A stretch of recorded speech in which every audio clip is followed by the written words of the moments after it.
इस खबर के प्रायोजक हैं श्री कृष्णा यूनिवर्सिटी सागर रोड छतरपुर। हम आपको आज ऐसे मामले से रूबरू कराने जा रहे हैं जो कि आपके लिए भी जानना जरूरी है। अगर आप मेडिकल लाइन में जाना चाहते हैं या मेडिकल लाइन खोलना चाहते हैं तो ड्रग इंस्पेक्टर यानी कि छतरपुर ड्रग इंस्पेक्टर लखनलाल पटेल से सावधान हो जाएं।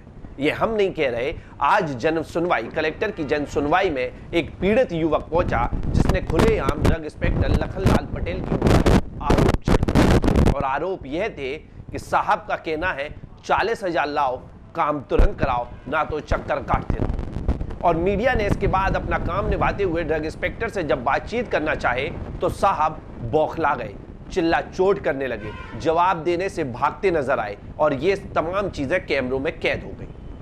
आरोप लगाया है रविंद्र उपाध्याय ने कि हम साहब के पास गए, मैं शिक्षित बेरोजगार युवक हूं और काम के लिए जब साहब के पास गया तो साहब कई दिनों से चक्कर लगवा रहे थे और बाद में साहब ने कहा कि मुझे सबको देना पड़ता है, ऊपर भी पत्रकारों को भी, तो आप 40,000 लाओ और काम करा लो, वरना ऐसे ही चक्कर लगाते रहो।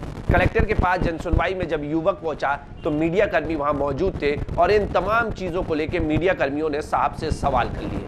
साहब बौखला गए, चिल्ला चोट करने लगे और ये इसलिए क्योंकि निश्चित तौर पर आपको भी समझना जरूरी है, जो कि जरूरी भी होता है, जब आप आदमी गलत होता है तब घबराता है, डरता है और ये तमाम चीजों में ऐसे कृत्य करता है। जाते जाते साहब पत्रकारों पे चिल्लाने लगे और कहने लगे कि तुम सब मुझे घेर के मार रहे हो, मैं तुम लोगों की शिकायत एसपी ऑफिस में करने जा रहा हूं और ये तमाम चीजें कैमरों में कैद हो गई। अगर आप इस लाइन में जाना चाहते हैं तो सावधान रहें ड्रग इंस्पेक्टर लखनलाल पटेल से। ऐसे आरोप लगाए हैं रविंद्र उपाध्याय ने और रविंद्र उपाध्याय ने बताया है कि प्राइवेट मेडिकल संचालन करने वाले रजनीश खरे उनकी पैसों की वसूली करते हैं। ये हम नहीं कह रहे बल्कि पीड़ित एक युवक कह रहा है जो आज जनसुनवाई में पहुंचा था। हम तो अपना काम कर रहे हैं, अपना फर्ज अदा कर रहे हैं, किसी सही आदमी के साथ अन्याय ना हो, किसी गलत को बचा ना लिया जाए, ये हमारा काम है, सवाल पूछना हमारा काम है। और मीडिया कर्मियों ने आज छतरपुर ड्रग इंस्पेक्टर लखनलाल पटेल के साथ वैसा ही किया, लेकिन लखनलाल पटेल चिल्लाने लगे, कैमरे में भागते नजर आ रहे। अभी हम आपको अपने बगल में चलाएंगे, वो तस्वीरें चलाएंगे जिसमें आप साफ तौर पर देख सकेंगे कि आखिर पूरा मसला है क्या। तो आइए हम आपको दिखाते हैं क्या कुछ हुआ जन सुनवाई छतरपुर में आज।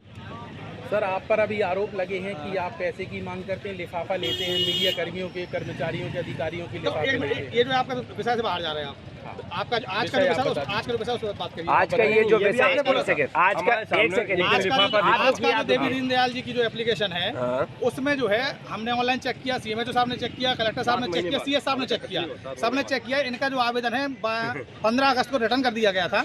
15 अगस्त से इनने आज तक फाइल जो है रिटर्न हमारे विभाग के लिए जमा नहीं की। जब तक ये फाइल जमा नहीं रिटर्न करेंगे उसको हम कैसे फाइल करेंगे? चलिए ठीक है, उनका ये सुनो जिस दिन ये कर देंगे उस दिन की फाइल कर दी जाएगी। आप जवाब, दुकानदारों पर एक सेकंड, मीडिया ने आपसे सवाल पूछा, आप अपने हिसाब से जवाब दे रहे हैं, हमारे सवालों का सुनने का आपके पास टाइम ही नहीं, आप भाग रहे हैं कैमरे में।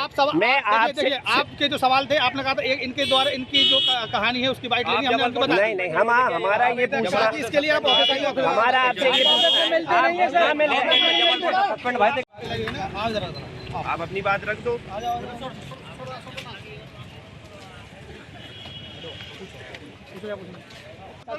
जबलपुर से भैया हमें पूरी जानकारी है। आओ, ये जबलपुर से सस्पेंड हो गया है राम लखन पटेल। अरे यार ठीक है, बन गए। और एक दिन हमसे बैठे थे तो बोले ड्रग इंस्पेक्टर पत्रकारों को मुझे घेर के मारने की कोशिश कर रहे हो आप लोग, है ना? घेर के मारने की कोशिश करो, मैं एसपी ऑफिस जा रहा हूँ। बिल्कुल बिल्कुल बिल्कुल बिल्कुल पहुँचो। हाँ और छतरपुर के कई दुकानदारों ने भी शिकायतें की है, मेडिकल संचालकों ने, तो उनसे वसूली कर रहे हैं, पत्रकारों अधिकारियों के नाम की भी उगाही कर रहे हैं। ऐसा कोई भी, मेरा सभी को ये क्लियरली एक ये है कि कहीं पे भी कोई ऐसा पर्टिकुलर डिमांड्स ऐसा कोई हो तो उसको शासन के संज्ञान में लाए ऐसे, और बिल्कुल कोई ऐसा डिमांड्स में ये नहीं करे और नियमानुसार ऑनलाइन आवेदन करे और उसमें कार्रवाई होगी और ऐसे चेक किया जाएगा। क्या नाम है आपका? मेरा नाम अरविंद उपाध्याय है। मैंने 15 जुलाई 2022 लगभग 7 महीने पहले अपने मेडिकल स्टोर के लिए ऑनलाइन आवेदन किया था, ऑफलाइन भी 2 बार फाइल दे चुके। लेकिन ड्रग इंस्पेक्टर महोदय का स्पष्ट बोलना है कि उस सिस्टम में हमें ऊपर पैसा देने पड़ते हैं, इसलिए आपको बिना पैसे के नहीं मिलेगा। कितने पैसे? 40,000 रुपए की डिमांड की गई है कि आप 40,000 दो। किस किस के नाम की? 40,000 दो, हम 2 दिन में आपको लाइसेंस किस किस के नाम के चर्चा करी उन्होंने?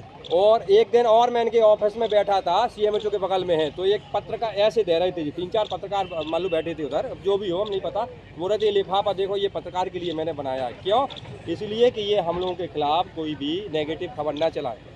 हमने कहा तो हमारे पास तो श्रीमान पैसा नहीं है, हम शिक्षित बेरोजगार हैं, माता पिता हमारे वृद्ध हैं और हमें उद्योग चलाना है, अभी हमने इतना कमाया तो है नहीं है भाई, अभी आप हमें लाइसेंस दे दो, फिर जो बनेगा तो हम आपको देंगे। अभी तो वो आपकी बात से झुटलाकर भागते नहीं, नजर आए। आज तक उनने कोई भी हमारे डॉक्यूमेंट में कमी नहीं की, सिर्फ हमने उनको पैसा नहीं दिया। आज हम कलेक्टर महोदय के पास जन सुनवाई में आए, तब उनकी बात खुली भद्द, तो उन्होंने अभी उसको क्यूरी करके बोल दिया। अगर कोई डॉक्यूमेंट में कमी थी तो ये हमें डॉक्यूमेंट के रिमाइंडर भेजते, बताते कि ये डॉक्यूमेंट आपका काम है, हम उस डॉक्यूमेंट की पूर्ति करते। लेकिन सिर्फ पैसा ना दिए, पैसे ना देने के एवज में आज उन्होंने बाइकाट कर दिया। चूँकि वो ड्रग इंस्पेक्टर है, भली बात ही जानते हैं कि हमें क्या कहाँ से क्या बचना है। और इसके पहले भी जबलपुर से आए थे तो ऐसे ही आए थे, सस्पेंड होके आए थे। इनका आप पूरा CR पता कर लो, ये बिना लेन देन के कुछ नहीं करते और ये स्पष्ट बोलते हैं कि हमें सिस्टम में लगता है इसलिए हम पैसा लेंगे, ये हमारा पद है, जो पैसे का पद है और आप परेशान। तो देखा आपने, ये तरीका है ड्रग इंस्पेक्टर, पढ़े लिखे व्यक्ति का, एक अधिकारी का। उसको मीडिया से भी अच्छे से बात करना चाहिए, उसको उस व्यक्ति से भी अच्छे से बात करना चाहिए, उसको अपने कर्तव्यों का निर्वहन पूरे निष्ठापूर्ण तरीके से करना चाहिए। लेकिन चूंकि ऐसा नहीं हो रहा है, तब तो कैमरे लगाए गए, तब तो सवाल पूछे गए और तभी आरोप लगाए गए। आपने विजुअल में, बाइट में तमाम चीजें देखी। क्या एक अधिकारी का ऐसा रवैया होना चाहिए? अगर हां तो भी आप कमेंट बॉक्स में हमें जरूर बताएं, और ना तो भी इस खबर में कमेंट करें और खबर को ज्यादा से ज्यादा वायरल करें, क्योंकि हम नहीं चाहते कि ऐसे अधिकारी बच सकें। वरदान एक्सप्रेस की टैगलाइन है, हम कुछ छुपाते नहीं, हम अपने सवाल करते हैं। अगर आप गलत हैं तो भी जवाब दें और नहीं है तो भी जवाब दें। अपनी बात रखना कहीं गलत नहीं होता है।